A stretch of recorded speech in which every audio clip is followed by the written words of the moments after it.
5 आणि माझ्या बोलण्याचा राग आला ना कुणाला त्यानं घरी गेल्यावर नीट झक मारायची, अभंग वाचायचा, पर्येशी गव्हाणा साधन वाच. रामाला वनवासाला जावं लागलं, कर्मगती दशरथाला भोगावी लागली, लंका सोन्याची असणारा भीक मागायला लागला, ध्यानात ठेवा. कर्मगती येणे नका होऊ, 100 पोरं असणारा धृतराष्ट्र असा मेला. अरे रस्त्याच्या कडेला पडणारा भिकारी सुद्धा एवढा वाईट मरणार नाही, एवढा वाईट मृत्यू धृतराष्ट्राचा झाला.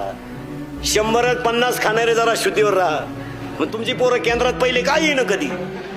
म्हणून महिला मंडळाला सांगतो, मला थळथळायला लावू नका, मला दम निघत नाही. पोराला बिस्किट मिळालं नाही तर भाकरी चारा, पोराला दूध मिळालं नाही तर पिठाचं पाणी चारा. नवऱ्यानं नंबर 2 करून आणलेल्या पैशाचे बदाम सुद्धा पोराला चारू नका, ध्यानात ठेवा.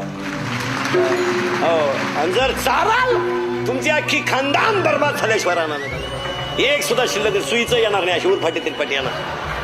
तुम्ही श्रीमंताच्या घरात जा, 4-4 भाज्या आहे, कोण उभ्यानं मुततो, कोण वाकून मुकतो, कोण पुढं कणतो, मग नळीनं संडास काढायची पाहिजे, ती संडासच नाही करतो.